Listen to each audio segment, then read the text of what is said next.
I wanna break down for you right now a case of almost impossible to comprehend human cruelty, and it has to do with Bobby Paul Edwards. Prosecutors say that he, a man who managed his family's restaurant, forced Chris Smith, an intellectually disabled black man, to work for free and live in a small room behind that restaurant.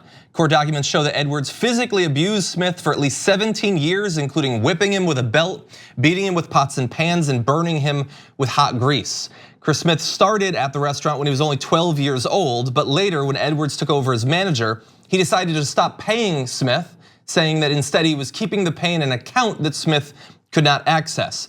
Now you might wonder, how was this a situation that could be sustained? Well, when Smith's family would try to check on him, Edwards would lock Smith in the kitchen or even in the freezer. If Smith tried to escape, he would be beaten with a frying pan, burned with hot tongs, beaten with belt buckles while racial slurs were yelled at him repeatedly. Customers apparently heard some of this, and it still went on for years and years and years. Chris Smith said, "I wanted to get out of there a long time ago, but I didn't have nobody I could go to. I couldn't go anywhere. I couldn't see none of my family, so that was that. That's the main basic thing I wanted to see was my mom to come see me."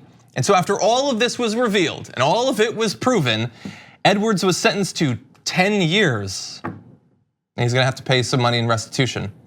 Depending on when you define the beginning of it, he effectively enslaved this man, kidnapped him, would not let him go while he beat him for 17 to 23 years, and he got a 10-year sentence. The idea that the punishment would be less time than the amount of time he effectively enslaved this man for is insane. I don't understand how you can do that. I don't understand how you can do that at all. To take someone's freedom away who didn't deserve it, I feel like you should be punished for at least the same amount of time. Yeah. But my instinct would be for every day that you took this man's freedom away, you owe 2. At the very least, At the very least. Yeah. And the restitution, I mean, good God, 17 years and it's $270,000. Yeah, well, 2 extra layers of injustice on this. One, the Edwards family still owns the restaurant. They're different management, I guess, but they can still own it. And 2, the same attorney, so the presiding person in this case who gave him 10 years, the next day there was a man, Aaron Jordan, who was a 28-year-old who was stopped by cops because of the smell of marijuana, did have some drugs and prescription pills and firearm in his car, got 12 years in prison. More, 20% more than the guy who enslaved someone for 17 to 23 years.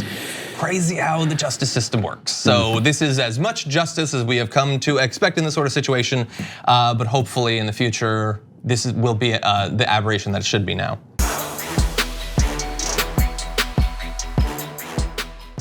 Check out the Damage Report podcast each day, wherever you get your podcasts, whether Pocket Casts or Stitcher or iTunes. You can join me as I give you the news and stories you want, with a range of co-hosts and interview guests jumping in on the fun each day. Again, that's the Damage Report, wherever you get your podcasts. And if you get them at iTunes, don't forget to rate and review. Sometimes I'll read them live on the show.